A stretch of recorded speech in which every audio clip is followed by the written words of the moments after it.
তো সেখান থেকে একটু কোশ্চেন জিজ্ঞেস করে তোমাদেরকে যে কোনো যে তোমরা কতটুকু পড়াশোনা করছো। আমাকে বলো দেখি যে কয়েকটা সেকেন্ড লাইন ড্রাগের নাম বলো, সেকেন্ড লাইন এন্টিটি বা ড্রাগের নাম বলো। কে বলবা? রোল 4 বল।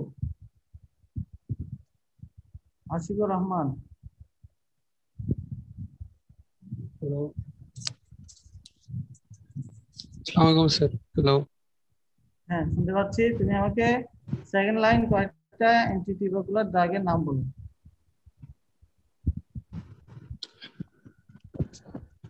স্যার ফার্স্টে হচ্ছে এমিনোসেলিসাইক্লেট, ধরে বলো। স্যার ফ্লোরোকুইনোলিনিস, ফ্লুরোকুইনোলিন কি অ্যান্টিটিউবারকুলার ড্রাগ? এটা অ্যান্টিবায়োটিক ঠিক আছে, কিন্তু এটা অ্যান্টিটিউবারকুলার ড্রাগ না। স্যার এমিনোসেলিসাইক্লেট, তারপর ক্রিপ্রোফ্লোক্সাসিন, আমরা ভিডিও অন করো, ভিডিও অন করে কথা বলো।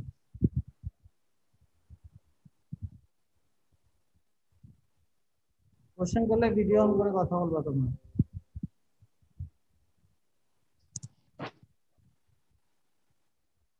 হ্যাঁ বলো।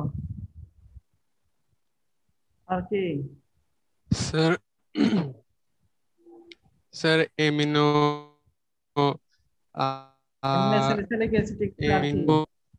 গ্লাইকোসাইডস। অ্যামিনোগ্লাইকোসাইড অ্যান্টিটিউবারকুলার ড্রাগ না। ডাইরেক্ট ড্রাগের নাম বলো। স্যার কেপ্রোমাইসিন, ক্যাপ্রোমাইসিন না, ক্যাপ্রিওমাইসিন। আর কি? কেপ্রিওমাইসিন, স্যার এমিকাসিন, আচ্ছা ঠিক আছে। রোল 6 বলো। রোল 6 বলো কয়টা টিউবারকিউলোসাইডাল ড্রাগের নাম বলো। স্যার টিউবারকুলোসাইডাল ড্রাগ, করে কথা বলো। টিউবারকিউলোসাইডাল ড্রাগের নাম বলো। অ্যান্টিটিউবারকুলার ড্রাগের মধ্যে যেগুলো টিউবারকুলোসিসকে কিল করে এমন কয়টা ড্রাগের নাম বলো। রোল 6। স্যার টিউবারকুলোসাইডাল ড্রাগ হচ্ছে আইসোনায়াজাইড, রিফাম্পিসিন। তোমার ভিডিও অন করো।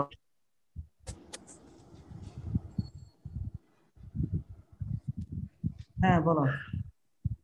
স্যার অ্যান্টিটিউবারকুলার ড্রাগ হচ্ছে আইসোনায়াজাইড, রিফাম্পিসিন, দেন হচ্ছে স্ট্রেপ্টোমাইসিন। তোমার কথা শোনা যাচ্ছে না। আইসোনিয়াজাইড, রিফাম্পিসিন, দেন স্ট্রেপ্টোমাইসিন, এরপর তারপর হচ্ছে সিপ্রোফ্লোক্সাসিন, আচ্ছা আর আর হচ্ছে রিফাম্পিসিন, পাইরাজিন। প্রথম হচ্ছে ফার্স্ট লাইন ড্রাগ কয়টা? ফার্স্ট লাইন ড্রাগ হচ্ছে 5টা। 5টার মধ্যে শুধুমাত্র ইথামবিউটল বাদে বাকি সব হচ্ছে টিউবারকুলোসাইডাল ড্রাগ। আর সাথে মাত্র 3টা ড্রাগ আছে, সিপ্রোফ্লক্সাসিন, ক্যাপ্রিওমাইসিন, ক্যানামাইসিন। এই 3টা হচ্ছে কয়টা হলো? 4 3 7টা। একদম সহজ জিনিস। তারপর রোল 16। রোল 16 বলো তো আইসোনিয়াজাইড কিভাবে কাজ করে। রোল 16।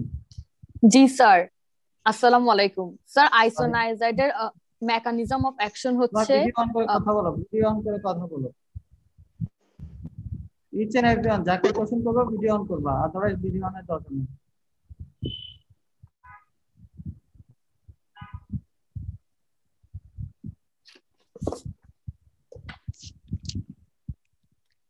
স্যার ফার্স্ট হচ্ছে আইসোনাইজারটা এন্টার করবে হচ্ছে এটা একটা প্রোডাক্ট যেটা অ্যাক্টিভেটেড বাই হচ্ছে ক্যাটালাইজ পার অক্সিডেজ এনজাইম। তারপর হচ্ছে স্যার এটা সেলে এন্টার করবে। তারপর হচ্ছে অ্যাক্টিভেটেড ফর্ম অফ আইসোনাইজার একটা ফাতিমা, জি স্যার। এটা হয়ে গেল তো। সবার আগে তো আইসোনাইজাইড মাইক্রোটিউমে এন্টার করবে। এন্টার করার পরে তো অ্যাক্টিভেট হবে। এনজাইমটা তো থাকে মাইক্রোটিউমের ভিতরে। তো আগে অ্যাক্টিভেট হওয়ার সুযোগ নাই, আগে তো ভিতরে ঢুকবে তারপরে অ্যাক্টিভেট হবে। জি স্যার, দেন অ্যাক্টিভেট ছিল H2 জি স্যার, এরপর অ্যাক্টিভেটেড স্টার্ট হবে, এরপর হচ্ছে স্যার একটা কোভালেন্ট কমপ্লেক্স ফর্ম করবে, যেটা ব্লক করবে হচ্ছে মাইকোলিক অ্যাসিড সিনথেসিসটাকে। তারপর হচ্ছে সেল ওয়াল অফ মাইক্রোব্যাকটেরিয়াটা ডিসরাপ্টেড হবে, তারপর স্যার ব্যাকটেরিয়াসাইডাল অ্যাকশনটা হবে। আচ্ছা ঠিক আছে। আচ্ছা রোল 32 তুমি আমাকে বলো হচ্ছে adverse effect of isoniazid. Adverse effects of isoniazid roll 32। Sir আসসালামু আলাইকুম স্যার। স্যার ওখানে হচ্ছে স্যার পেরিফেরাল নিউরোপ্যাথি হবে। দেন স্যার হ্যাঁ তারপর স্যার হচ্ছে ড্রাগ, দেন হচ্ছে স্যার হেপাটাইটিস হবে। তারপর হচ্ছে কি সিএনএস ডিসরাপশন হতে পারে। দেন স্যার জিআইটি প্রবলেমস গুলো হতে পারে।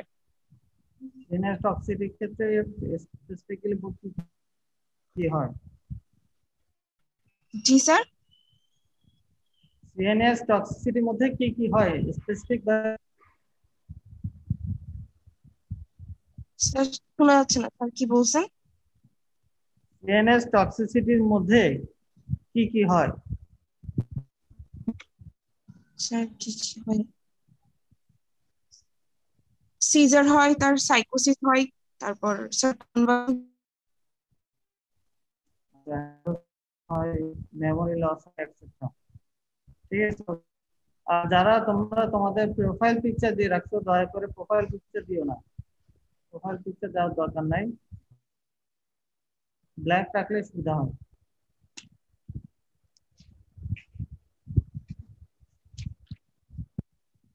আচ্ছা ঠিক আছে, তাহলে আমরা একটু আমাদের পড়াবো স্টার্ট করি ইনশাল্লাহ।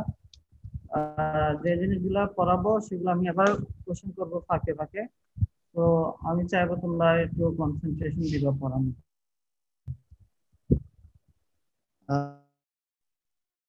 আর গত ক্লাসে একটা টপিক আমাদের বলা হয় না, এটা হচ্ছে first line drug, first line antitubercular drug, আর একটা হচ্ছে second line antitubercular drug.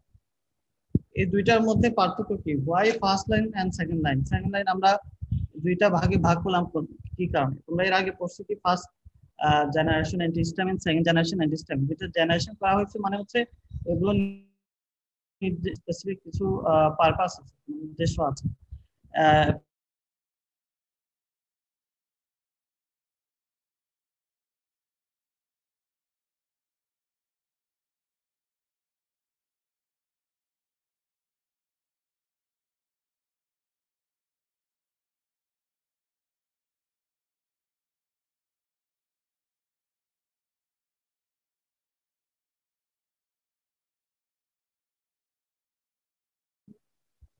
Antitubercular ড্রাগের দিকে যাবো।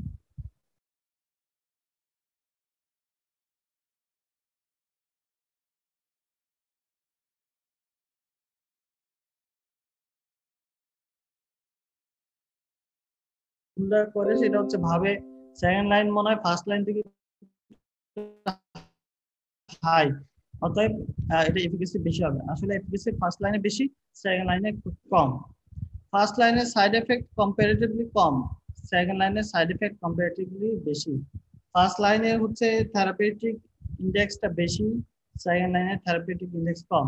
থেরাপিউটিক ইন্ডেক্স যদি কোনো কারণে বেশি হয়, এটা কি ভালো না খারাপ? Role 10 Jemimah. স্যার আসসালামু আলাইকুম। ওয়ালাইকুম আসসালাম ওয়া রাহমাতুল্লাহ। থেরাপিউটিক ইন্ডেক্স বেশি হলে এটা ভালো না খারাপ? স্যার ভালো। খারাপ। আচ্ছা ওকে ঠিক আছে, এটুকু হলে হবে। এছাড়া আরো কিছু কথাবার্তা আছে, যেমন ধরো যে প্রথমে যে প্রবলেমটা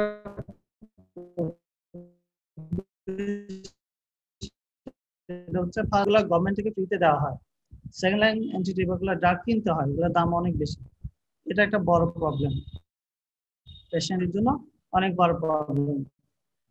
তারপর হচ্ছে সব সেকেন্ড লাইন অ্যান্টিটিউবারকুলার ড্রাগ নিজে নিজে নেওয়া যায় না, ওগুলা আইএম দিতে হয়, মানে ইন্টারমাসকুলার রুটে দিতে হয় বা আইভি দিতে হয়, এটার জন্য হসপিটালাইজেশনের প্রয়োজন হয়। তারপর হচ্ছে ফার্স্ট লাইন ড্রাগ যে কোনো এমবিবিএস গ্রাজুয়েট ডক্টর দিতে পারে, কোনো স্পেশালাইজ বা স্পেশালিস্ট ডক্টরের প্রয়োজন হয় না, সেকেন্ড লাইনের ক্ষেত্রে স্পেশালাইজ ডক্টর প্রয়োজন হয়।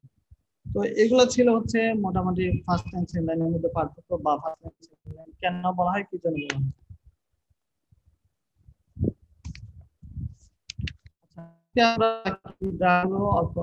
মানে চেষ্টা করবো সবগুলো শেষ করার জন্য ইনশাল্লাহ। সেকেন্ড ড্রাগ হচ্ছে রিফাম্পিসিন। তার আগে ড্রাগ গুলো বলার আগে আমি কিছু জিনিস বলবো, খুব সুন্দর করে দ্রুত লিখে ফেলবো। এক নম্বর হচ্ছে যে কিছু ক্যারেক্টারিস্টিক আর কি, যেমন ধরো মাইকোব্যাকটেরিয়াম টিউবারকুলোসিসের যে সেল ওয়ালটা, এটা হচ্ছে মাইকোলিক অ্যাসিড দিয়ে তৈরি। মাইকোলিক অ্যাসিড দিয়ে তৈরি, যেটা লিপিড রিচ, মানে এটার মধ্যে অনেক লিপিড কন্টেন্ট অনেক বেশি, যার কারণে হচ্ছে কি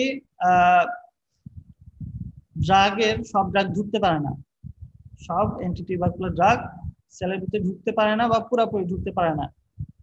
এই কারণে এই প্রবলেমটাকে আমরা ওভারকাম করি কি দিয়ে, আইসোনিয়াজাইড দিয়ে। Isoniazid can enter into the cell irrespective of the content of the cell wall. Cell ওয়ালের গঠন যাই হোক না কেন, তাতে কোনো যায় আসে না, আইসোনিয়াজাইড ঢুকতে পারে। ঠিক আছে, এটা লিখে নাও যে lipid rich mycobacterial cell wall penetration, এটা ওভারকাম করে হচ্ছে আইসোনিয়াজাইড। স্যার আইসোনিয়াজাইডের কোন কম্পোনেন্টের জন্য এটা পেনিট্রেট করতে পারছে আর লিপিড ওয়ালটাকে, অথবা কি এটার এত স্পেশালিটি? এটা আসলে এটা স্ট্রাকচারটা এরকম, সে ঢুকতে পারে। ঠিক আছে, এটা অ্যাসিডিক অ্যালকালিন এনি মিডিয়াতে ঢুকতে পারে। ঠিক আছে, এই কারণে ওর ঢুকতে কোনো সমস্যা হয় না। মানে হচ্ছে কি, অন্যান্য ড্রাগগুলো ঢোকার জন্য স্পেসিফিক এনভায়রনমেন্ট লাগে, আইসোনিয়াজাইডে এই ধরনের কোনো এনভায়রনমেন্টের প্রয়োজন হয় না, ও যে কোনো মিডিয়ামে কাজ করতে পারে, ঢুকতে পারে। এটা কেন বলা হচ্ছে যে যখন টিউবারকুলোসিস মাইক্রোব্যাকটেরিয়াম টিউবারকুলোসিস ঢুকে, স্বাভাবিকভাবে কি হয়, ম্যাক্রোফেজ এটাকে এনগালফ করে ফেলে। ম্যাক্রোফেজের ভিতরে থাকে হচ্ছে অ্যাসিডিক এনভায়রনমেন্ট। কি এনভায়রনমেন্ট থাকে ম্যাক্রোফেজের ভিতরে? Acidic environment. এখন কিছু ড্রাগ যদি অ্যালকালিন হয়, তাহলে সে তো ওখানে কাজ করতে পারবে না, কিন্তু আইসোনিয়াজাইড অ্যাসিডিক অ্যালকালিন সব ধরনের কাজ করতে পারে, এই কারণে এটা ঢুকতে কোনো অসুবিধা হয় না, লিপিড রিচ হওয়ার কারণে কোনো সমস্যা হয় না। নেক্সট হচ্ছে ইন্টারসেলুলার কিলিং। ইন্টারসেলুলার কিলিং মানে হচ্ছে ইন্টারসেলুলার কিলিং হেডলাইন দিয়ে ড্রাগের নাম লিখো, মানে কোন ড্রাগগুলো শুধু ইন্টারসেলুলার কিলিং করে, এক্সট্রা সেলুলার ব্যাকটেরিয়া থাকলে মারতে পারে না, শুধু ইন্টারসেলুলার করে। এরা কারা? এরা হচ্ছে পাইরাজিনামাইড। পাইরাজিনামাইড কি করে? ইন্টারসেলুলার কিলিং করে।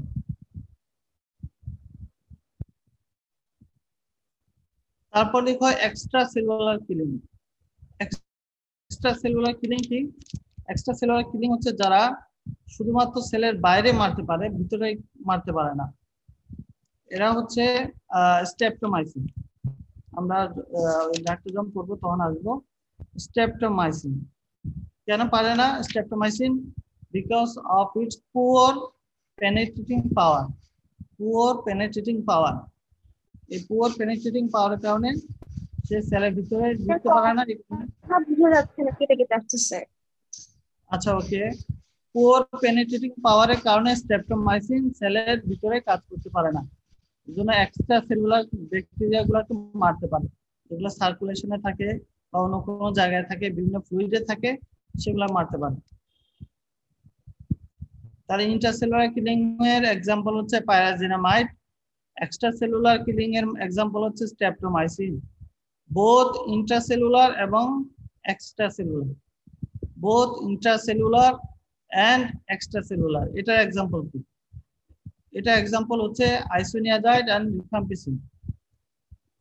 আইসোনিয়াজাইড and rifampicin both intracellular and extracellular, এই দুইটা দুই মানে ভিতরেও কাজ করে, বাইরেও কাজ করে সেল।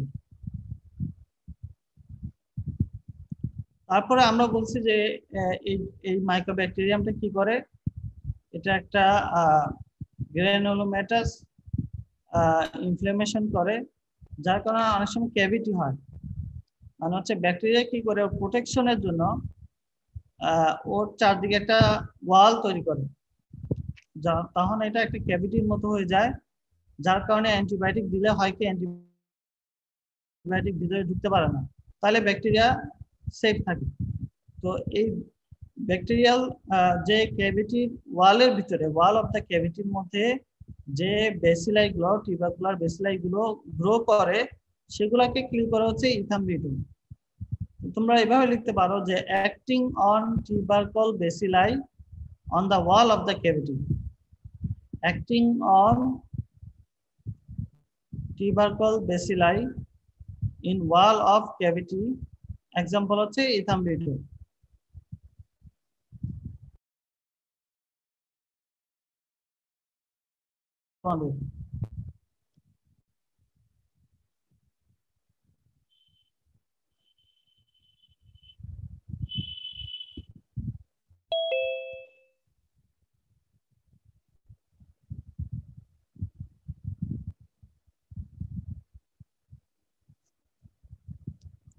রোল 14 কি মাত্র ঢুকলো?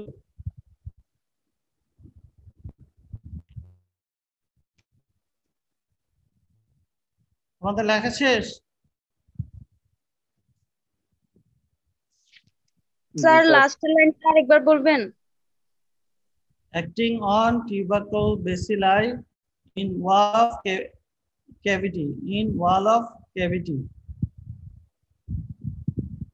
এটা হচ্ছে ইথাম্বিউটিন। এটা করে কে? ইথাম্বিউটিন।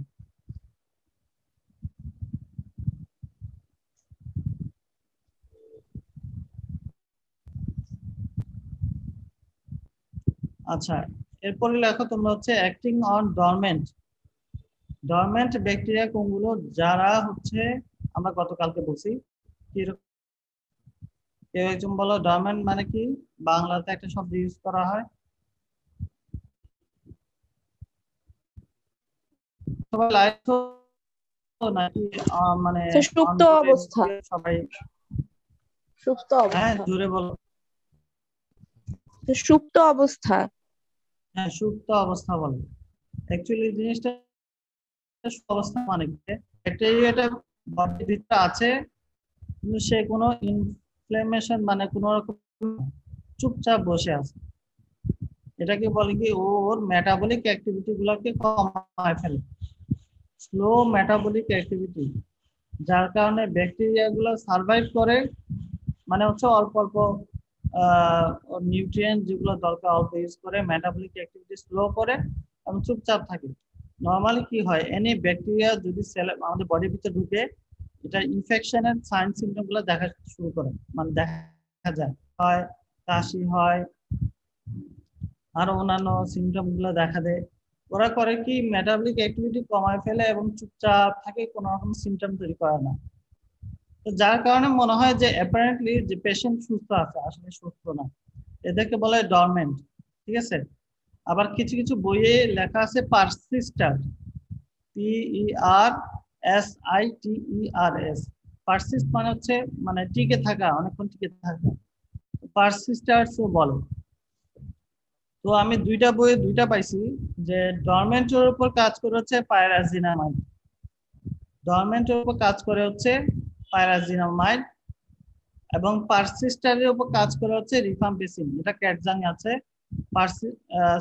মানে পারসিস্টারের উপর কাজ করে হচ্ছে রিফাম্পিসিন। আচ্ছা আমি একটু উল্টা বলে ফেলছি, ডরমেন্টের উপর কাজ করে হচ্ছে পাইরাজিনামাইড, এবং আসলে ডরমেন্ট এবং পারসিস্টার দুটো একই শব্দ, মানে প্রায় সিনোনিম বলতে পারো আর কি। হ্যাঁ, কিন্তু এক এক বইয়ে এক এক রকম ভাবে উল্লেখ করছে। ক্যাটজাং এ উল্লেখ করছে ডরমেন্ট, ডরমেন্টের বিরুদ্ধে কাজ করে হচ্ছে রিফাম্পিসিন, এরকম লিখছে। ঠিক আছে, আমি প্রথমে উল্টা বলে ফেলছিলাম, ক্যাটজাং এ লেখা আছে ডরমেন্ট, এবং এই ডরমেন্টের এগেইনস্টে কাজ করে হচ্ছে রিফাম্পিসিন, এটা ক্যাটজাং এ আছে। আর পারসিস্টারের উপর কাজ করে কারা? পারসিস্টারের উপর কাজ করে হচ্ছে পাইরাজিনামাইড। কথা হচ্ছে ডরমেন্স এবং পারসিস্টেন্ট দুইটাই একই কথা। আমি কি উল্টা বললাম কিনা আবার? Let me check out.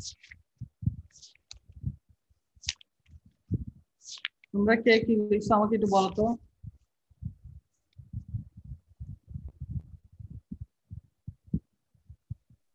Sir আমরা লিখছি হচ্ছে অ্যাক্টিং অন ডরমেন্ট হচ্ছে কি রিফাম্পিসিং, আর অ্যাক্টিং অন পারসিস্টেন্ট হচ্ছে এটা একটু কাটো, এটা কেটে একটু ঠিক করো। প্রথম লেখো ডরমেন্ট পাইরাজিনামাইড, প্রথমটাই ঠিক ছিল। ডরমেন্ট পাইরাজিনামাইড ব্র্যাকেটে লিখো ক্যাটজাং। ডরমেন্ট পাইরাজিনামাইড ব্র্যাকেটে লিখো ক্যাটজাং। এটা বললাম কেন, কারণ যা থাকে কিন্তু একই পাইরাজিন করে কন্ডিশনও করে পারসিস্টেন্ট কথা কোনো মানে খুব বেশি সমস্যা।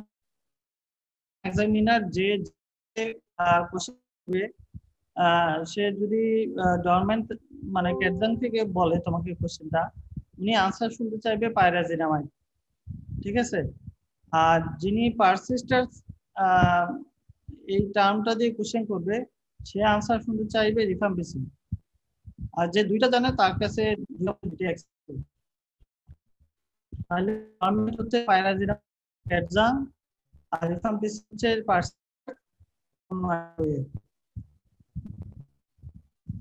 লাস্ট ওয়ান, সেটা হচ্ছে যে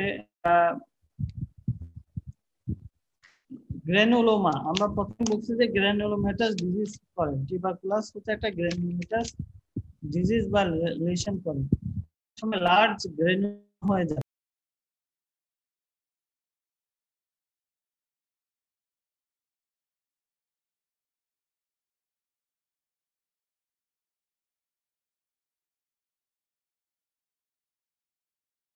আর স্ট্রেপ্টোমাইসিন, গ্র্যানুলোমাতে কাজ করে হচ্ছে ইথাম্বিউটল আর স্ট্রেপ্টোমাইসিন।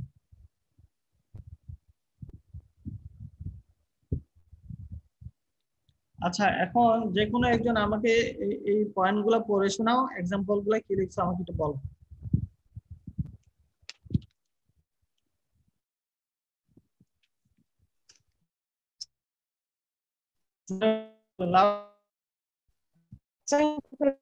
করে হচ্ছে পাইরাজিন আর এক্সটেরনাল both extracellular and intracellular হচ্ছে কি isoniazide and rifampicin. Acting on peripheral bacilli on the vesicle wall of the vesicle, ethambutol. Wall of cavity, not vesicle. Wall of cavity. Wall of cavities, ethambutol. তারপর sir acting on dormant হচ্ছে sir pyrazinamide, acting on persistent হচ্ছে rifampicin, then sir acting on granuloma হচ্ছে ethambutol and streptomycin. আচ্ছা, ওকে, তাহলে এটা বলার কারণ হচ্ছে কোশ্চেন করে এরকম, এটা পারফেক্ট খুব কমন কোশ্চেন এবং তোমাদের আশিকুল স্যারের ফেভারিট কোশ্চেন। ইন্টারসেলুলার কোনগুলো, এক্সট্রাসেলুলার কিলিং করে কারা, ইন্টারসেলুলার কিলিং করে কারা, তারপর হচ্ছে ক্যাভিটির মধ্যে কাজ করে কারা। কারণ হচ্ছে ক্যাভিটি যদি করে ফেলে তখন অ্যান্টিবায়োটিক ক্যাভিটির ভিতরে ঢুকে না, মানে এটা অনেকটা বেলুনের মতো, ঠিক আছে। মানে আমি যদি এক্সাম্পল দিই, একটা বেলুন, ভিতরে বাতাস, ঠিক আছে। তো এখন ক্যাভিটিটা খুব স্ট্রং থাকে, বেলুনের মধ্যেই থাকে বা স্ট্রং থাকে, অ্যান্টিবায়োটিক ভিতরে ঢুকতে পারে না, ঠিক আছে। অনেক ক্ষেত্রে মানে এটাকে ফ্লুইডটা বের করে আনতে হয়, ভিতরে ফ্লুইড থাকে, ফ্লুইড বের করে আনতে হয়। আচ্ছা, যাই হোক, এতটুকু গেল। আমরা নেক্সট টপিক যেটা রিফাম্পিসিন নিয়ে আলোচনা করব। তার আগে একটা কথা বলে রাখি, তোমাদের হাতে মানে এই কিছুক্ষণের মধ্যে এই সেশনটা অফ হয়ে যাবে জুমের, তখন আমি আবার চালু করলে তোমরা আবার সবাই জয়েন করবে ইনশাআল্লাহ। 14 ব্যাচের রোল 16 কি প্রেজেন্ট?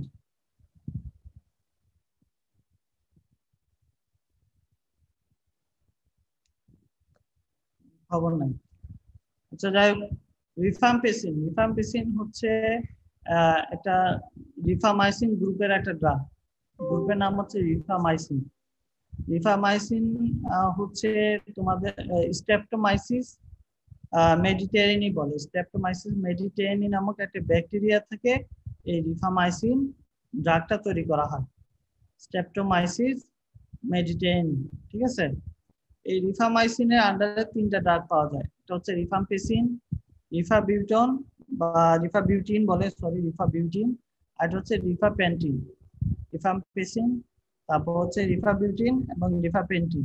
3টা ড্রাগের মধ্যে রিফাম্পিসিনটা সবচেয়ে ইউজ হয়, আর রিফাবিউটিনটা মাঝে মধ্যে ইউজ করা হয়, খুব বেশি ইউজ হয় না।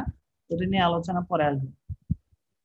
প্রথমে আসো এটার বৈশিষ্ট্যগুলো, ক্যারেক্টার নিয়ে একটু আলোচনা করি। রিফাম্পিসিন কি, মানে কেন আমি রিফাম্পিসিন দিচ্ছি? এক নম্বর হচ্ছে রিফাম্পিসিন হচ্ছে টিউবারকুলোসাইডাল। এটা টিউবারকুলোসাইডাল, টিউবারকুলোসিস করে যে অর্গানিজম সেটাকে কিল করে। সেকেন্ড হচ্ছে এটা পারসিস্টারের উপর কাজ করে। আমরা প্রথমে বলছিলাম, কিছুক্ষণ আগে বলছি যে পারসিস্টারের উপর কাজ করে, তাহলে হচ্ছে কমপ্লিট ক্লিনিংটা এনশিওর হয়। থার্ড হচ্ছে এটা বোথ এক্সট্রা এবং ইন্টারসেলুলার দুইটার ক্লিনিং করে, এবং এই কারণে এটাকে আরেকটা জিনিসও বলে যে স্ট্রং স্টেরিলাইজিং এজেন্ট বলে। মানে হচ্ছে এটা এতটাই হাইলি ইফেক্টিভ যে ও অলমোস্ট অল মাইক্রোব্যাকটেরিয়াল টিউবারকুলোসিস অর্গানিজম কিল করে, যার কারণে এটাকে স্টেরিলাইজিং এজেন্ট বলে। মানে হচ্ছে রিফাম্পিসিন যদি দেওয়া হয় তাহলে অর্গানিজম গুলো থেকে স্টেরিলাইজেশন পসিবল। কিন্তু সব ড্রাগের মতো এটা একই একটা কথা বলা হয়, if it is used alone resistance May develop. যদি এটা শুধু একা ইউজ করা হয় তাহলে রেজিস্ট্যান্স ডেভেলপ করতে পারে। আচ্ছা, এটা ছাড়াও হচ্ছে এটা গ্রাম পজিটিভ গ্রাম নেগেটিভ অনেক। হ্যাঁ বলো স্যার। এর আগের টপিকটা ডিফিসিং এটা বুঝি নাই।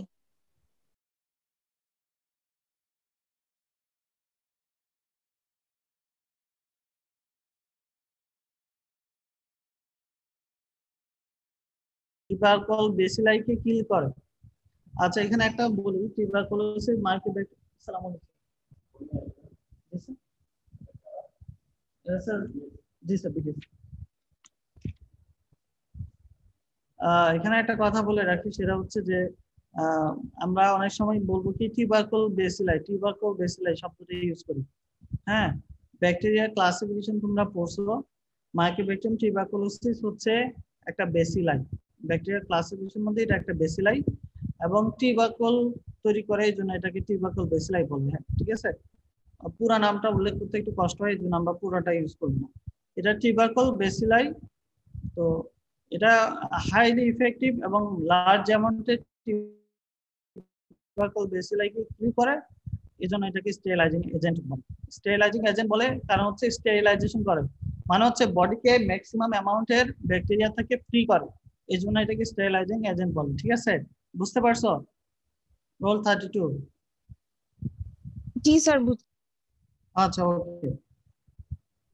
আর এটা পজিটিভ এবার কিভাবে mechanism action important different mechanism action এখানে একটা রিফাম্পিসিন এন্জাইমের সাথে কাজ করে, সেটা হচ্ছে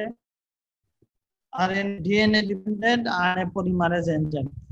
DNA dependent RNA polymerase enzyme rifampicin করে কি এই এনজাইমের বিটা সাব ইউনিটের সাথে, তাহলে আমরা বলতে পারি যে রিফাম্পিসিন বাইন্ডস উইথ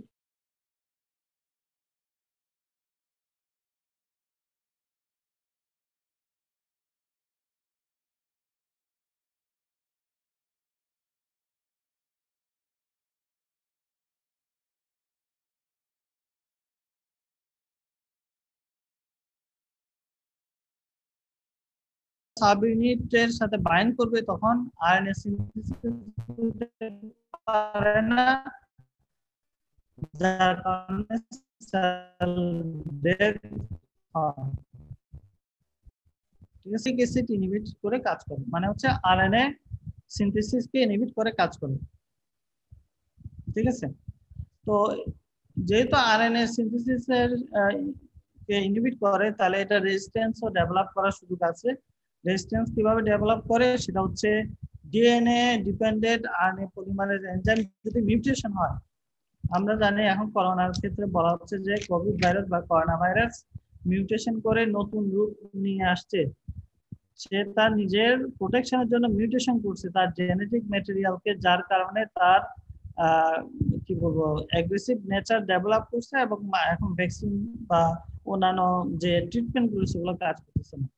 একইভাবে যদি ডিএনএ ডিপেন্ডেন্ট আরএনএ পলিমারেজ এনজাইমে মিউটেশন হয়, মিউটেশন হলে তখন কি হবে, রেজাল্ট কি, এটা রেজাল্ট হচ্ছে রেজিস্ট্যান্স ডেভেলপমেন্ট।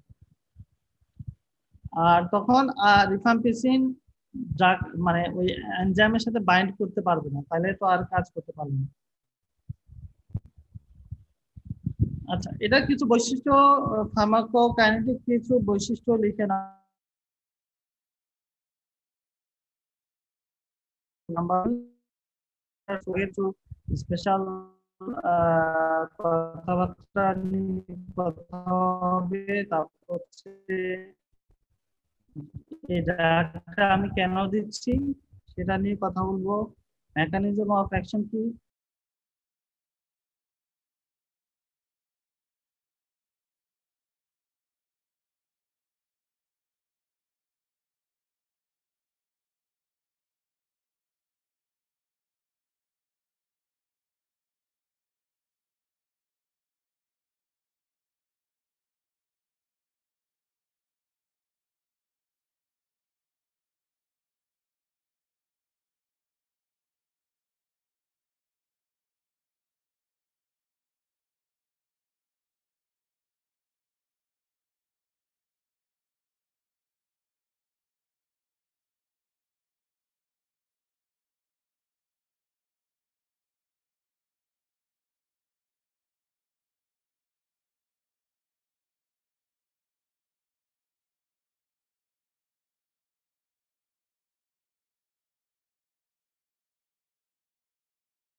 শুনতে পাচ্ছ? জি স্যার। জি স্যার। ম্যাক্সিমাম 40 সেকেন্ডে আমরা শুরু করে দিই। আমরা যেহেতু বলতেছিলাম যে রিফাম্পিসিন এক্সট্রা সেলুলার এবং ইন্ট্রাসেলুলার দুইটা কাজ করে। তারপর আবার বললাম ও স্টেরিলাইজিং এজেন্ট, মানে হচ্ছে ওর এফিকেসি অনেক বেশি। তার মানে কি? তার মানে হচ্ছে এটা ওয়েল অ্যাবজর্ব, মানে অ্যাবজর্পশন ভালো হয়। and penetration is well, well penetration অনেক হাই, মানে সব জায়গায় পেনিট্রেশন করতে পারে। তাই বেশি সেলের ভিতরে তো বুঝলাম। এক্সট্রা সেলুলার কি আছে? এক্সট্রা সেলুলার আছে তোমার নেক্রোসিস ম্যাটেরিয়াল, মানে সেল মারা যাওয়ার পর যে ম্যাটেরিয়াল গুলো থাকে, ক্যাভিটিস থাকতে পারে, ম্যাক্রোফেজ থাকতে পারে, সিএসএফ থাকতে পারে, অ্যাসিডিক থাকতে পারে, যেগুলো সেলের ছাড়া বাইরে জায়গা। তো এই সবগুলো জায়গাতে ওর অ্যাভেলেবিলিটি বেশি। কিন্তু তিনটা জিনিসের ক্ষেত্রে ইম্পর্টেন্ট, এটা এক্সক্রিশন হয় সেলিভাতে, মানে হচ্ছে এটা স্যালাইভাতে এটা অ্যাভেলেবল হয় বা মানে স্যালাইভাতে এটা রিলিজ হয়, টিয়ারে রিলিজ হয়, সোয়েটে রিলিজ হয়। তিনটা জায়গায় রিলিজ হয়, স্যালাইভা, টিয়ার এবং সোয়েট।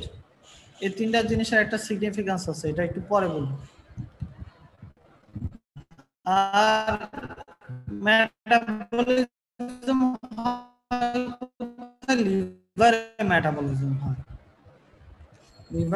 মেটাবলিজম হয় এবং এটা এক ধরনের, এটা কি, এটা হচ্ছে মাইক্রোসোমাল এনজাইম ইনডিউসার, লিভারে মেটাবলিজম হয় এবং এটা হচ্ছে মাইক্রোজোমাল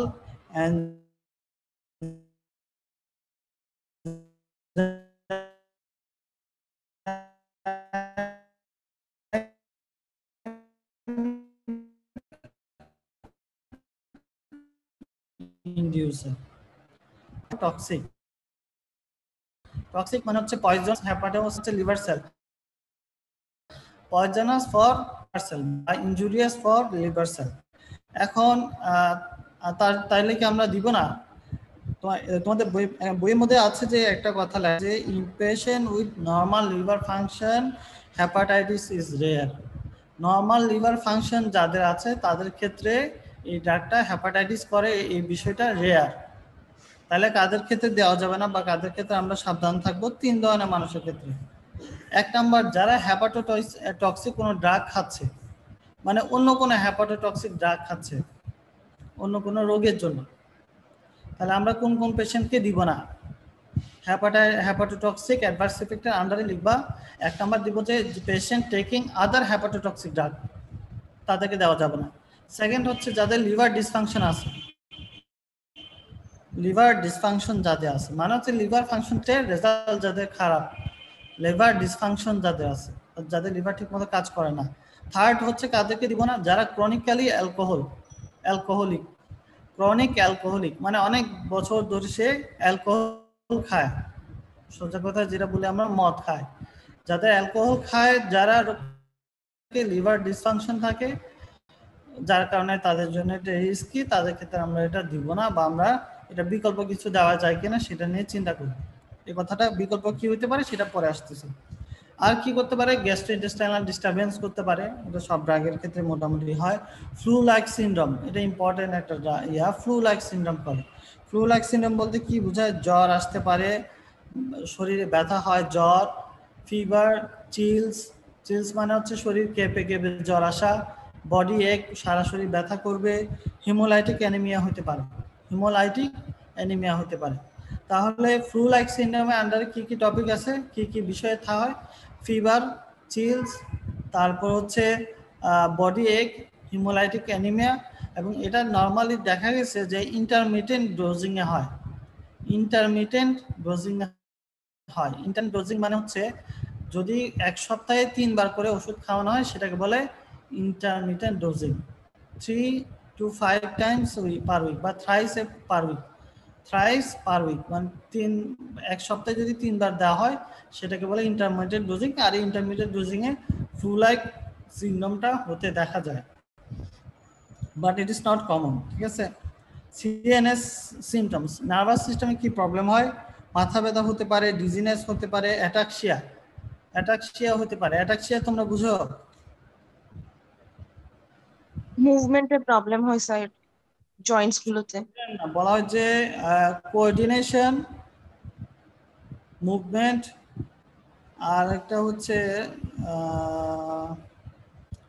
ভুলে মনে করতেছে না, 3টা জিনিস। হ্যাঁ, 3টা জিনিসে প্রবলেম হয়, কোঅর্ডিনেশন, মুভমেন্ট, আর একটা হচ্ছে আরেকটা আছে যেটা এই মতো আমার মনে করতে পারতেছি না। তোমরা একটু দেখে নিও, ডিকশনারি টেবার্সে পাবা, অ্যাটাক্সিয়া বা নেটে সার্চ দিলেও পাবা। তারপর হচ্ছে কনফিউশন হয়। ডিস্টারবেন্স গুলো আরেকবার বলেন। কোনটা? সিএনএস ডিস্টারবেন্স গুলো। জোরে বলো। সিএনএস ডিস্টারবেন্স গুলো কি কি আরেকবার? আচ্ছা, সিএনএস, ড্রোজিনেস, হেডেক, ডিজিনেস। ডিজিনেস এক জিনিস না। ড্রোজিনেস হচ্ছে ঘুম হয়, ঘুম ভাব হওয়া। ডিজিনেস হচ্ছে মাথা ঘুরাবে। Drowsiness, dizziness, headache, ataxia, confusion, peripheral neuropathy. Ataxia, confusion, peripheral neuropathy. তারপর হচ্ছে পেরিফেরাল নিউরোপ্যাথির কারণে আরো অনেক কিছু হয় যেগুলো তো ডিটেইলস দরকার নাই।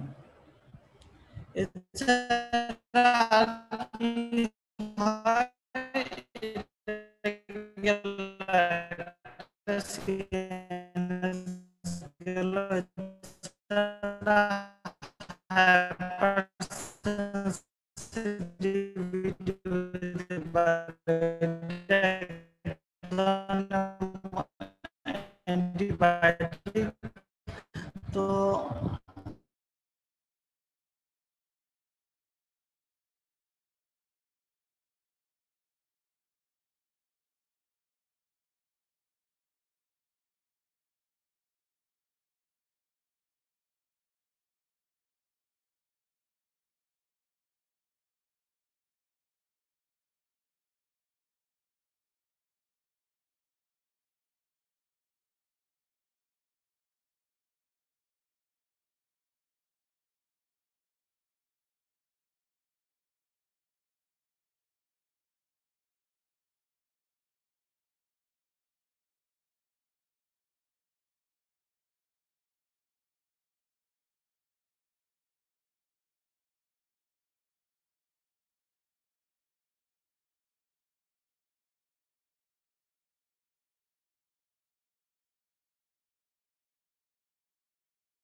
হয় কোন কোন ড্রাগের এই লিস্ট আছে একটা ইনডেভারে, এই লিস্টটা দেখে নিন।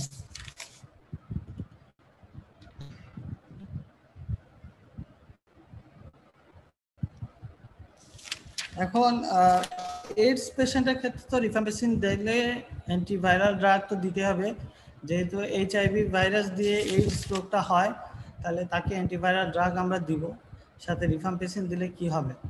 এখন একটা কোশ্চেন তোমাদেরকে জিজ্ঞেস করি যে এইডস পেশেন্টের টিউবারকুলোসিস খুব আনকমন মনে হয় না, কিভাবে পসিবল এটা? একে তো এইডস তার যেটা অ্যান্টিভাইরাল ড্রাগ, তার উপর আবার হয়েছে ব্যাকটেরিয়াল ইনফেকশন, এটা কেমন সম্ভব?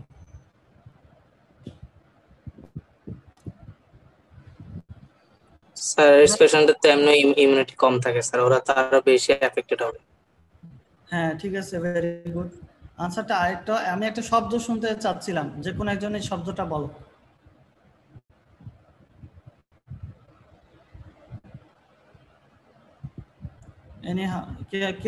কেউ পারবে না? অপরচুনিস্টিক ইনফেকশন নাম শুনছো? হ্যাঁ স্যার শুনছি। অপরচুনিস্টিক ইনফেকশন তোমরা মাইক্রোবায়োলজি বই একদম পিছনের দিকে এইডস চ্যাপ্টারে গেলে পাওয়া অপরচুনিস্টিক ইনফেকশন। অপরচুনিস্টিক ইনফেকশনে হয় টিউবারকুলোসিসও হইতে পারে, এই কারণে হয় ইমিউনিটি কমে যায়, এটা একটা কজ। ঠিক আছে, এখন টিউবারকুলোসিস হয়ে গেছে, সেই ক্ষেত্রে আমরা রিফাম্পিসিন না দিয়ে রিফাবিউটিন দিব। কি দিব? রিফাবিউটিন। আমরা এর আগে বলছিলাম যে রিফাবিউটিন হচ্ছে রিফামাইসিনের অন্তর্ভুক্ত একটা ড্রাগ। রিফাবিউটিন রিফাম্পিসিন একই, সব কিছু একই রকম। সরি, ডিফারেন্স হচ্ছে রিফাবিউটিন হচ্ছে ওর এনজাইম ইনডিউসিং এর ইফেক্টটা কম, মাইল্ড এনজাইম ইনডিউসার। এটা খুব একটা স্ট্রং এনজাইম ইনডিউসার না, মাইল্ড এনজাইম ইনডিউসার। তাহলে অ্যান্টিভাইরাল ড্রাগও ঠিক মতো কাজ করবে, থেরাপিউটিক ফেলিওর হবে না, ট্রিটমেন্টও চলবে।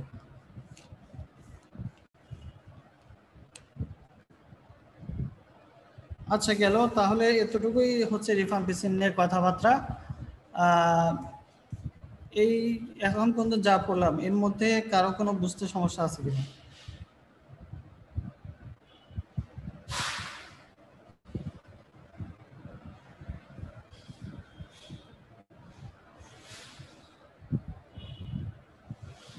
তোমরা কি আমার কথা শুনতে পাচ্ছ? জি স্যার শুনছি। তাহলে চুপ থাকো কেন? চুপ থাকা তো এটা খারাপ বিষয়। হয় ইয়েস বলবা, নো বলবা, কিছু একটা তো বলবা। আচ্ছা, মোটামুটি বুঝছি স্যার। আরেকটা জিনিস বলতেছি, সেটা হচ্ছে পাইরাজিনামাইড। পাইরাজিনামাইড এই ড্রাগটা খুবই ছোট একটা বিষয়, এটা সামান্য একটু কথাবার্তা বলে আমরা ছেড়ে দিব। পাইরাজিনামাইডটা হচ্ছে নিকোটিনামাইডের একটা অ্যানালগ। অ্যানালগ মানে হচ্ছে কেমিক্যাল স্ট্রাকচার প্রায় সেম। পাইরাজিনামাইড নিকোটিনামাইড নামের সাথে মিল আছে। পাইরাজিনামাইড হচ্ছে analogue of nicotinamide, vitamin B3 যেটা। এই পাইরাজিনামাইডের কাজ কি? এটা হচ্ছে টিউবারকিউলোসাইডাল ড্রাগ, এবং এটা একটা অ্যাডভান্টেজ হচ্ছে এটা অ্যাসিডিক পিএইচে কাজ করে। অ্যাসিডিক পিএইচে কাজ করে। আমরা জানি যে পাইরাজিনামাইড কি ধরনের ড্রাগ? পাইরাজিনামাইড ইন্টারসেলুলার কিলিং বেশি করে, আমরা বলছিলাম পাইরাজিনামাইড ইন্টারসেলুলার কিলিং বেশি করে। তো পাইরাজিনামাইড কেন ইন্টারসেলুলার কিলিং বেশি করে? সেটা হচ্ছে পাইরাজিনামাইডের অ্যাসিডিক মিডিয়াতে কাজ করে বেশি, আর যখন ম্যাক্রোফেজ ইনগালফ করে ফেলে তখন ওখানকার এনভায়রনমেন্ট অ্যাসিডিক থাকে, যার কারণে পাইরাজিনামাইড ওটার ভিতরে ভালো কাজ করতে পারে, এর জন্য ইন্টারসেলুলার কিলিং বেশি হয়। এটা অ্যাকচুয়ালি কিভাবে কাজ করে এটা কনফার্ম না ম্যাকশনটা, তারপরও ফার্মাকোলজিস্টরা একটা বা সায়েন্টিস্টরা একটা কি বলবো একটা মেকানিজম দাঁড় করাইছে, সেটা হচ্ছে পাইরাজিনামাইডটা কনভার্ট হয়ে একটা মেটাবোলাইট হয়। আমরা পড়ছি এর আগে বায়োট্রান্সফরমেশনে কি বললাম, যে একটা ড্রাগ চেঞ্জ হয়ে অ্যাক্টিভ হতে পারে। মেটাবোলাইট কি জিনিস? কি বলবা? রোল 34 মেটাবোলাইট কি জিনিস বলো আমাকে।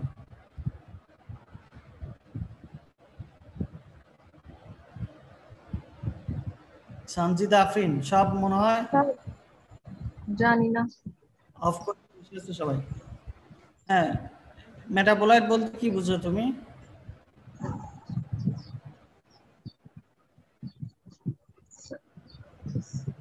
Sir, end product of cellular regulatory process.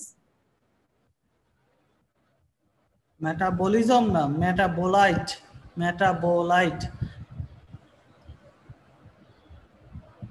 Sir এটা একটা এলিমেন্ট মেটাবোলাইট মেটাবলিজম। হ্যাঁ, জোরে জোরে বলো, মাইশা বলো, কি বলছো? স্যার এটা একটা সাবস্টেন্স যেটা মেটাবলিজম হওয়ার সময় প্রডিউসড হয় ডিউরিং মেটাবলিজম। হ্যাঁ ঠিক আছে, বলতে পারো যে রেমনেন্টস অফ মেটাবলিজম, মানে মেটাবলিজম হওয়ার পর যা থাকে, একটা ড্রাগ মেটাবোলাইজড হয়ে অন্য একটা কেমিক্যাল সাবস্টেন্সে কনভার্ট হয়ে গেছে, যেটা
সেল রাপচার বা সেল ওয়াল সিনথেসিস ইনহিবিশন হয়, তারপরে সেল ডেথ হয় আর কি।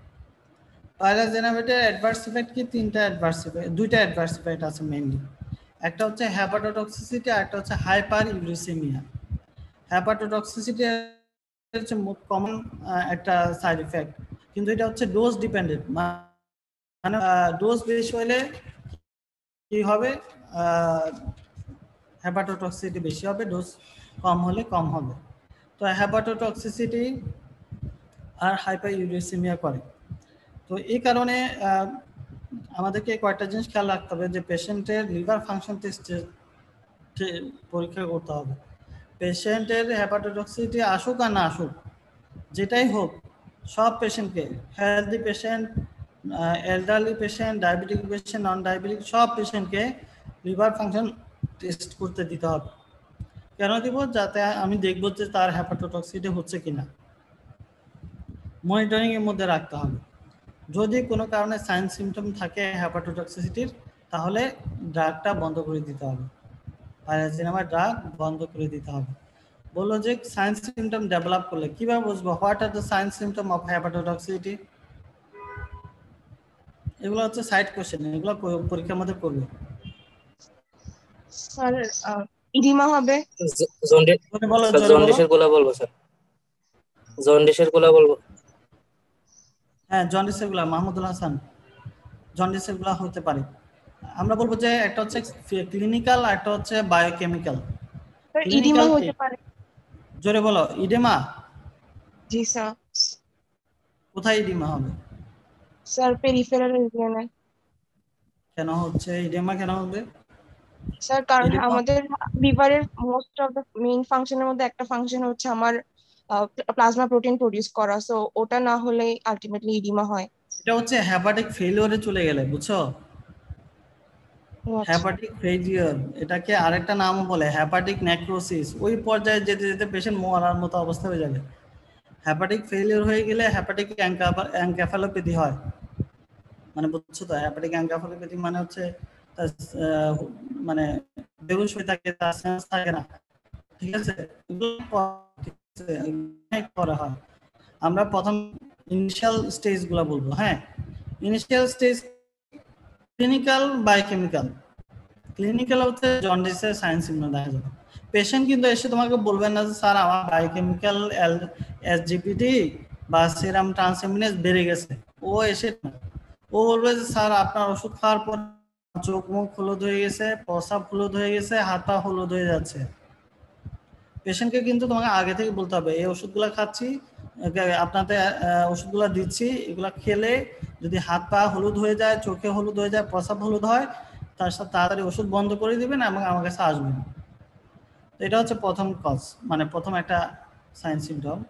এছাড়া নসিয়া হবে, ভমিটিং হবে, অ্যাবডোমিনাল পেইন হবে, এক্সেট্রা। বায়োকেমিক্যাল কি? এনজাইম। লিভার সেল ইনজুরি হলে এনজাইম রিলিজ হয়। একটা সেল ইনজুরি হলো, একটা সেল নষ্ট হলো, একটা এনজাইম রিলিজ হবে। তো যত বেশি এনজাইম বাড়বে, এসজিবিটি বলে অথবা এএলটিও বলে, এসজিওটি বলে বা মানে এএসটিও বলে, যেটাই বলো, এনজাইমের লেভেলগুলো হাই থাকবে। এনজাইম হাই থাকা মানে হচ্ছে কি? লিভার ইনজুরি হচ্ছে, মানে হ্যাপাটোটক্সিটি হচ্ছে। আর সবার শেষে হয় হ্যাপাটিক নেক্রোসিস, যেটা হ্যাপাটিক নেক্রোসিস মানে হচ্ছে হ্যাপাটিক সেল নষ্ট হয়ে নেক্রোসিস হয়ে গেছে। নেক্রোসিস তো বুঝো তোমরা, প্যাথোলজিতে পড়ছো না, নেক্রোসিস সেল ডেথ, মানে নেক্রোসিস মানে হচ্ছে সেল মরেই গেছে, একদম পচে গেছে। এটা হলে আসলে মানে হ্যাপাটিক ফেলিওরের দিকে চলে যায়, লিভার ফেলিওর বলে, লিভার আর কাজ করতেছে না, ওটা একদম লাস্ট স্টেজ, এবং লিভার ফেলিওর পর ডেথ। এগুলো হচ্ছে হ্যাপাটাইটিসের সাইন সিমটম। হ্যাঁ, স্টেজ বাই স্টেজ। প্রথমে হচ্ছে ক্লিনিক্যাল, বায়োকেমিক্যাল, এভাবে বলবা স্যার। বায়োকেমিক্যালের পরে হ্যাপাটিক ফেলিওর হইতে পারে। হ্যাপাটিক ফেলিওর হইলে তখন হ্যাপাটিক ফেলিওরের সাইন সিমটম আলাদা আছে, সেগুলো আরেক জিনিস, সেগুলো এত দূর পর্যন্ত তোমাদেরকে কখনোই জিজ্ঞাসা করবে না। Hyper uricaemia. হাইপার ইউরিসেমিয়া হয় কি? ইউরিক অ্যাসিড ব্লাডে বেড়ে যাওয়ার কারণে। ইউরিক অ্যাসিড ব্লাডে বেড়ে গেলে হাইপার ইউরিসেমিয়া বলে। এখন এটা কেন হয়? কারণ হচ্ছে পাইরাজিমাইড করে কি ব্লাডে ইউরিক অ্যাসিডটাকে এক্সক্রিশন করতে দেয় না। আমরা কি করি, যে যত টক্সিক সাবস্টেন্সেস আছে কিডনির মাধ্যমে এক্সক্রিশন করে কি করে, বের করে দেয়, যার কারণে আমরা সুস্থ থাকি। এখন পাইরাজিনামাইডের কারণে ইউরিক অ্যাসিডের এক্সক্রিশন কমে যায়, মানে কম বের হয় প্রস্রাবের সাথে। তাহলে কম বের হলে ব্লাডে বেড়ে যাবে, বেড়ে গেলে হাইপার ইউরিসেমিয়া। হাইপার ইউরিসেমিয়া হলে কি হবে? Gouty arthritis. Gouty arthritis, gout মানে হচ্ছে জয়েন্ট ফুলে যায়, এবং এটা একটা টার্ম আছে গাউট বলার কারণ। আর আর্থারাইটিস মানে হচ্ছে ইনফেকশন অফ জয়েন্ট বা ইনফ্লামেশন অফ জয়েন্ট, জয়েন্টের ইনফেকশন হয়, গাউটি আর্থারাইটিস হয়। এছাড়া আর্থ্রালজিয়া হয়। তাহলে গাউটের ইনফেকশন হলে জয়েন্টে ব্যথা করবে, এটাকে বলা আর্থ্রালজিয়া। অ্যানোরেক্সিয়া হবে, খাবারের রুচি কমে যায়, ভমিটিং, ফিভার, র্যাশ, এগুলো হবে এক্সেট্রা। এটা হচ্ছে মোটামুটি পাইরাজিনামাইডের সাইড এফেক্ট। আরেকটা হচ্ছে স্ট্রেপ্টোমাইসিন। স্ট্রেপ্টোমাইসিনের দুইটা কথা বলবো, খুব বেশি বলবো না। স্ট্রেপ্টোমাইসিনটা হচ্ছে টিউবারোসাইডাল, ইথামবিউটাল ছাড়া সব টিউবারোসাইডাল। স্ট্রেপ্টোমাইসিনের কথা প্রবলেম হচ্ছে কি, ওর পেনিট্রেশন পাওয়ারটা সেলুলার কিলিং করতে পারে, এটা তোমরা প্রথমে পড়ছো। আর এটা হচ্ছে সে নিজে নিজে পেশেন্ট দিতে পারবে না। আর হচ্ছে দুইটা অ্যাডভার্স ইফেক্ট আছে, অটোটক্সিসিটি, নেফ্রোটক্সিসিটি। অটোটক্সিসিটি মানে হচ্ছে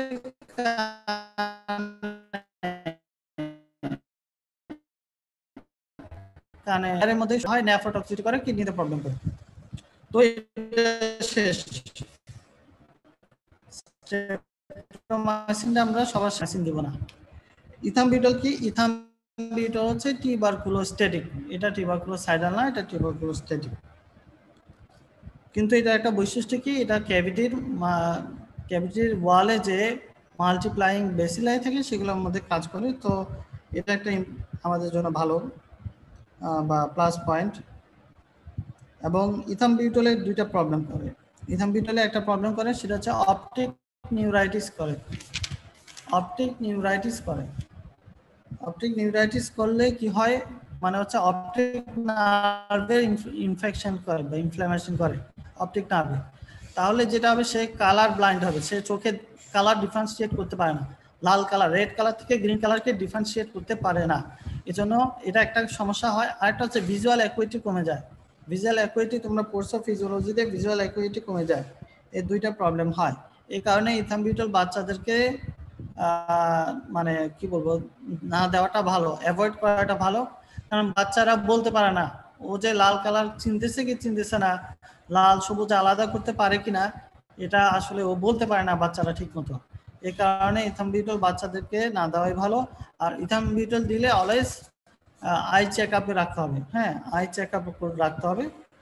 এটা হচ্ছে ইথাম্বিউটল সম্পর্কে কথাবার্তা। তো এটা হচ্ছে মোটামুটি আজকের ক্লাসের পড়াশোনা এখানে এতটুকুই। তোমাদেরকে আরেকটা কোশ্চেন বলবো, সেটা হচ্ছে খুব ফেভারিট কোশ্চেন টিচারদের, ভাইবার মধ্যে আসে, রিটেনে আসে। প্রত্যেকটা অ্যান্টিটিউবারকুলার ড্রাগের 2টা করে সাইড এফেক্ট।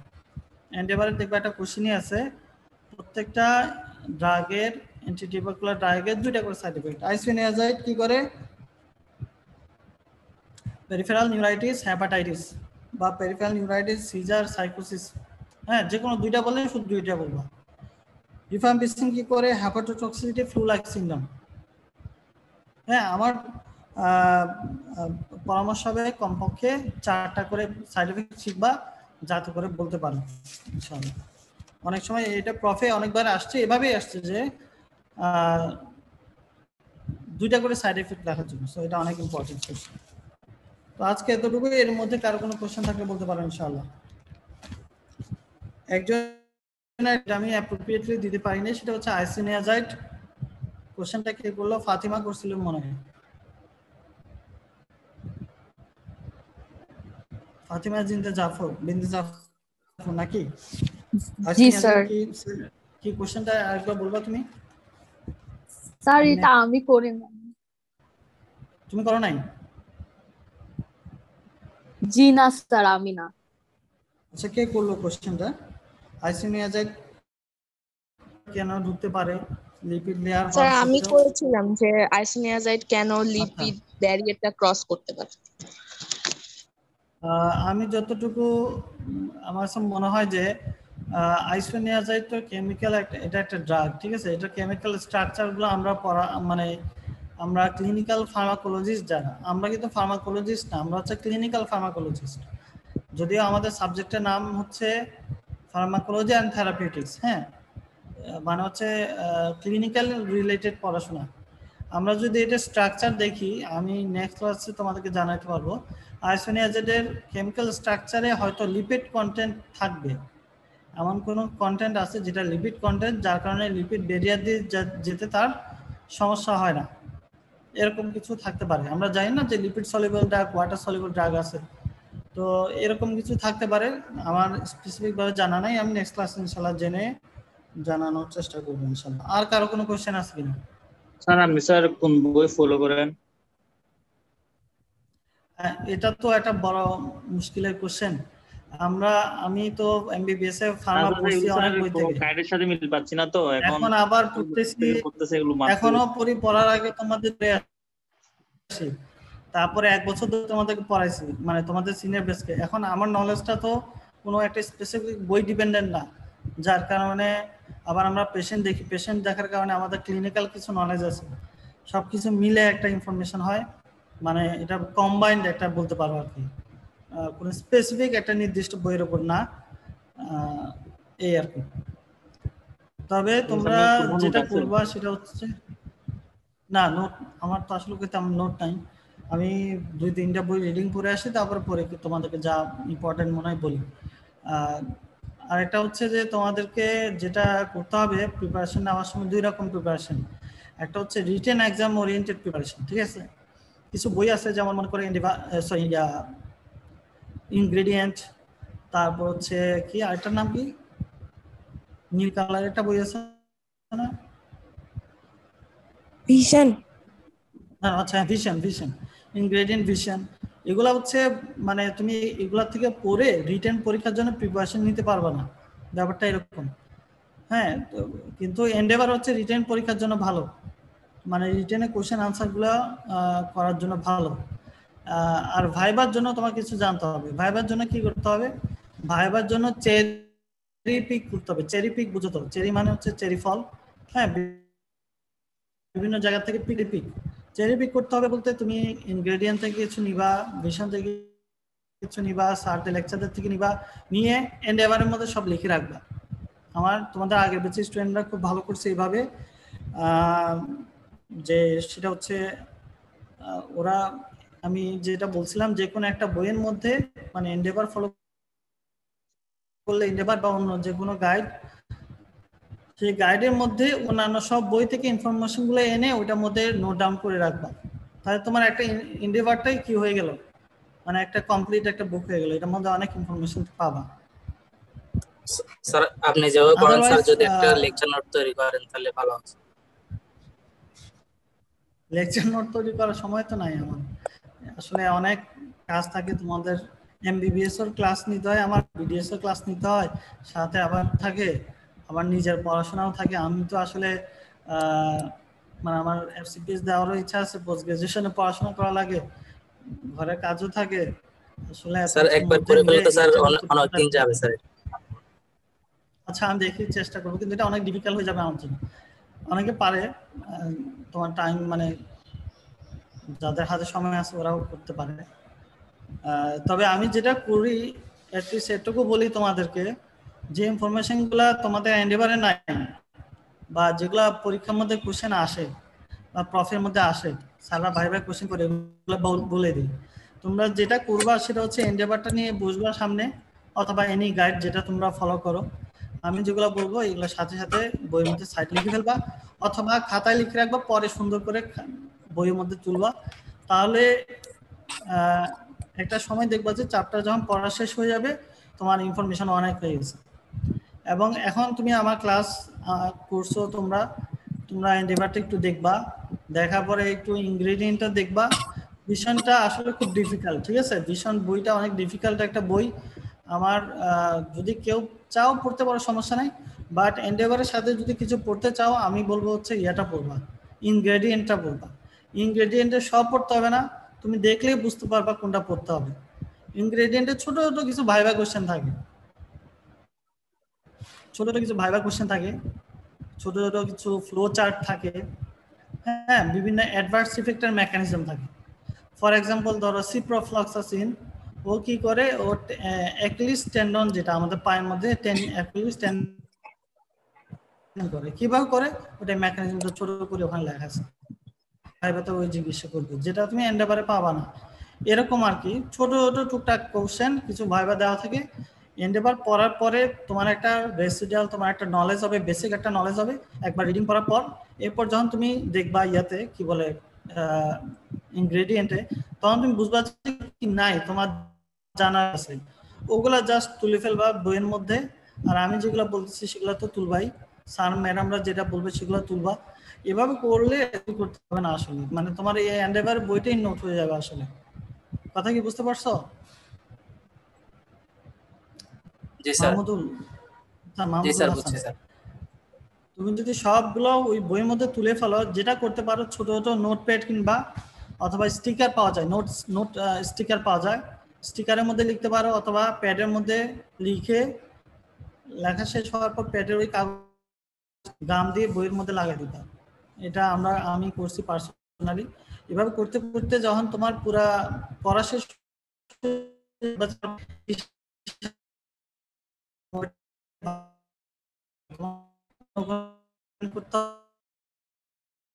আরেকটা হচ্ছে স্যার ম্যাডাম সব কিছু বলা দরকার। আমরা তো আর বইয়ে যা ইনফরমেশন আছে এর চেয়ে আর ভালো তোমাদেরকে দিতে পারবো না। তো যেটা করতে হবে, স্যার ম্যাডামরা যে কথাবার্তা বলবে যেগুলা ইন্ডিয়ান নাই, এগুলা তুলে ফেলে